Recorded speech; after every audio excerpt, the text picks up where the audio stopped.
Welcome back. This pose that we're going to do today, it's basically called Eye of the Needle or figure four, but we're going to use the wall. The wall allows for support for your feet, but at the same time gives you a nice resistance so that you can create a deeper stretch on the hip if you like to.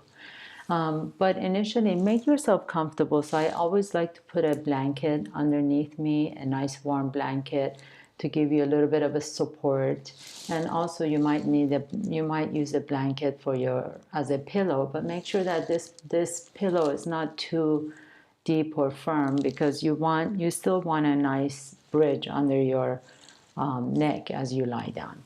So the best way to get into the pose is just to sit next to the wall and then slide your legs up the wall. And you don't have to be that close to the wall. In fact, this is something that you might want to check in and see if you want to get closer to the wall or further away from the wall. At this point, have your legs straight up the wall, both legs. And then gently take your right leg and bend your right knee. And at this point, you can place the outside edge of your right ankle below the knee. So make sure that the ankle is not above the knee or on your shin, but really below the knee and closer to your hip. Once you do that, this might give you a nice stretch on the hip as it is. But if you like to feel a deeper stretch, you can begin to bend your left knee and let the right knee come closer to your right armpit. So as I get to this pose, it already gives me a nice deep stretch on the right hip. And if you feel like your sacrum is lifting off the floor too much, you can press yourself back a little bit so that the sacrum flattens out on the floor. Or if you have a lot of flexibility and you want to move closer to the wall, you can do that as well. But see if you can let the sacrum just melt down towards the earth. And then once you find your comfortable position, you can fix the pillow underneath your head so that the back of your scalp is nice and comfortable against the floor. And then you can just close your eyes and go inside. And this is one of those poses that at the beginning, you might get into and feel that there is such a deep stretch. But really, see if you can create an intention for yourself to try and relax as much as possible, even in this very challenging pose. And as you do that, you may decide to kind of commit to 3 minutes. Maybe you start with 2 minutes and then work your way up to 3 minutes and then maybe eventually 5 minutes so that you don't really wiggle too much or shift side to side. That once you come into the pose and find a nice stretch for the right hip, that you stay for as long as possible without fidgeting or wiggling side to side too much. If there's any pain whatsoever in the knee, please do feel free to come out of the pose.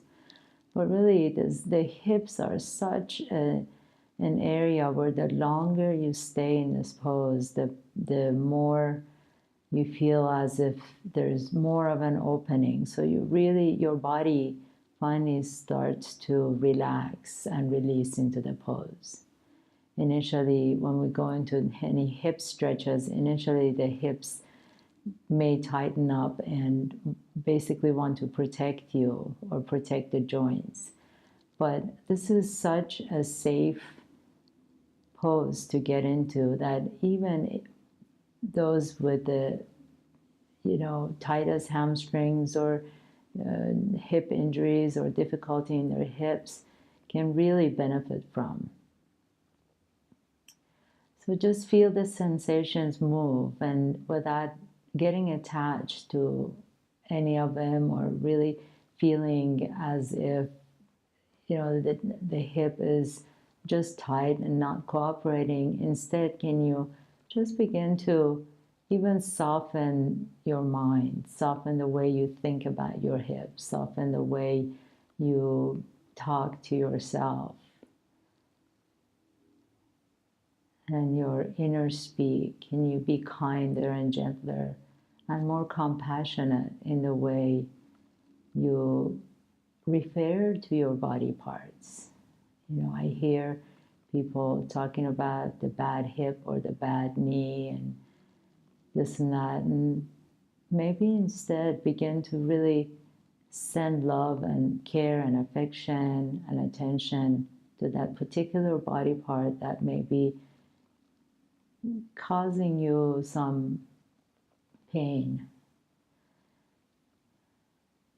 Can you instead become friends with that body part and really listen to what it is asking for? You can even ask, literally ask your hips, what can I help you with? What can I do for you? And in that sense, you become your own best friend. You become self-caring and self-compassionate.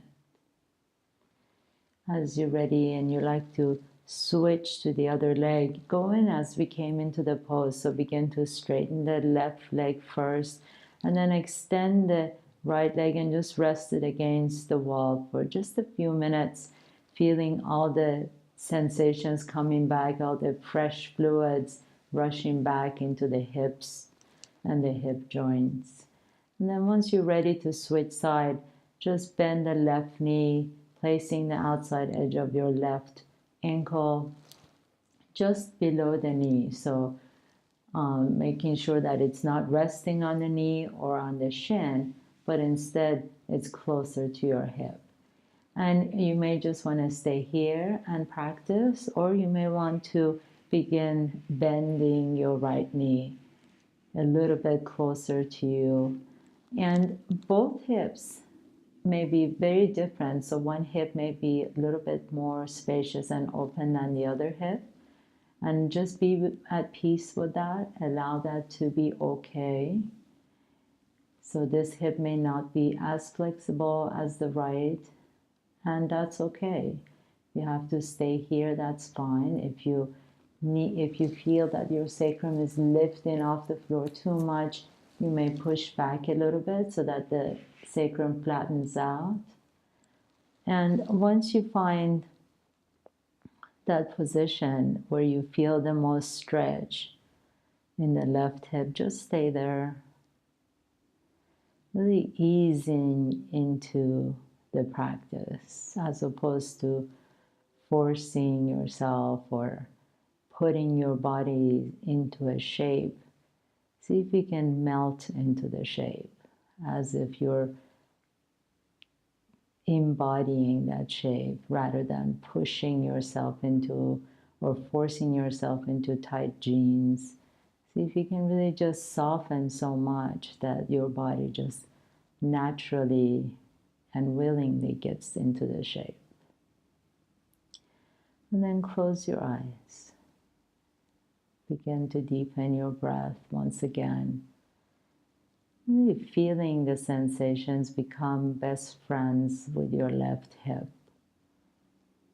Sending it love and affection and thanking it for allowing you to move from place to place throughout your day, supporting your torso, and letting your legs move to every direction, in every direction that you want to, even with all the tightness and maybe even perhaps injuries and difficulties. So just learn to become self-compassionate. Learn to speak with yourself in a very compassionate and loving way. Imagine if your best friend is telling you their problems or issues, and you want to encourage and inspire your best friend. So can you speak to yourself as you would to your best friend?